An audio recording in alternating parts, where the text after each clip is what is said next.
There's something hypnotic about driving at night. The rhythmic hum of the engine, the faint glow of the dashboard lights, and the endless stretch of dark highway ahead can lull you into a trance. That night, I was driving through a desolate stretch of road, surrounded by nothing but forests on either side. It was supposed to be a simple drive, just me, the open road, and my thoughts. I had left late, wanting to avoid traffic, but now I regretted it. The darkness felt oppressive, and the occasional flicker of my headlights on distant road signs only served to remind me how utterly alone I was. The radio barely picked up a signal, so I let the silence take over, broken only by the crunch of tires on asphalt. Around midnight, I saw it, a figure standing at the edge of the road. It came into view so suddenly I nearly slammed on the brakes. My heart jumped into my throat as I swerved slightly, gripping the wheel with white-knuckled hands. The figure didn't move, didn't flinch as my car sped past. In the brief moment I saw it, something felt off. It wasn't just the unexpected presence of someone in the middle of nowhere. It was the way they stood, too still, their form unnaturally rigid. I told myself it was just my imagination playing tricks, but my hands shook as I gripped the wheel tighter. The miles stretched on, and the road seemed endless. The occasional signs of civilization, streetlights, houses, disappeared entirely.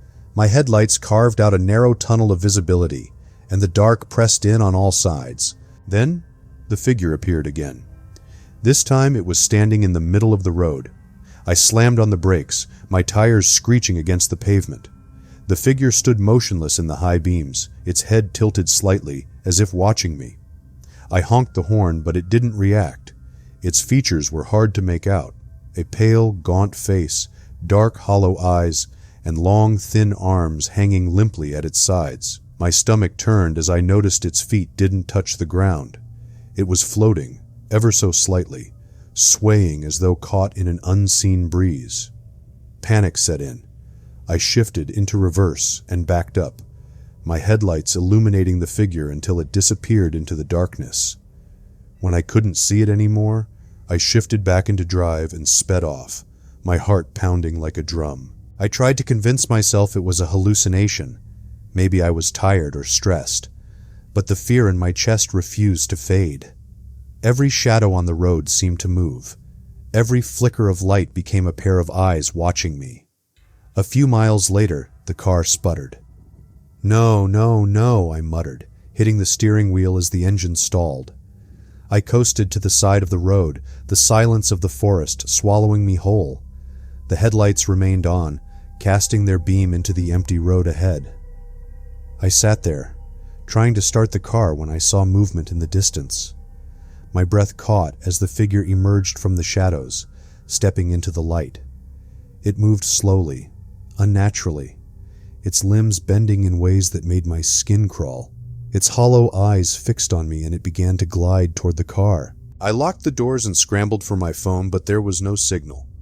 The figure reached the front of the car, its pale hands pressing against the hood. The metal creaked under its weight, and I could feel the entire car shifting slightly as it leaned forward. I didn't want to look, but something compelled me to.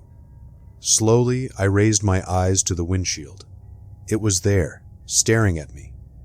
Its face was inches from the glass, its breath fogging the surface. Its mouth stretched into a grotesque smile, revealing jagged, yellowed teeth.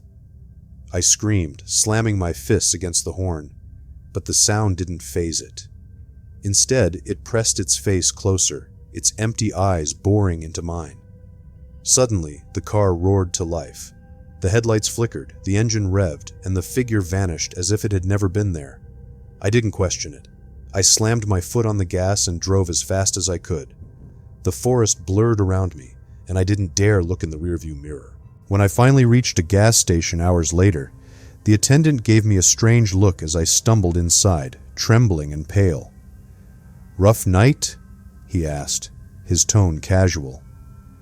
"You could say that," I muttered, trying to steady my hands. As I paid for my coffee, I glanced out the window toward my car. For a moment I swore I saw a shadow move in the back seat. I never drove at night again.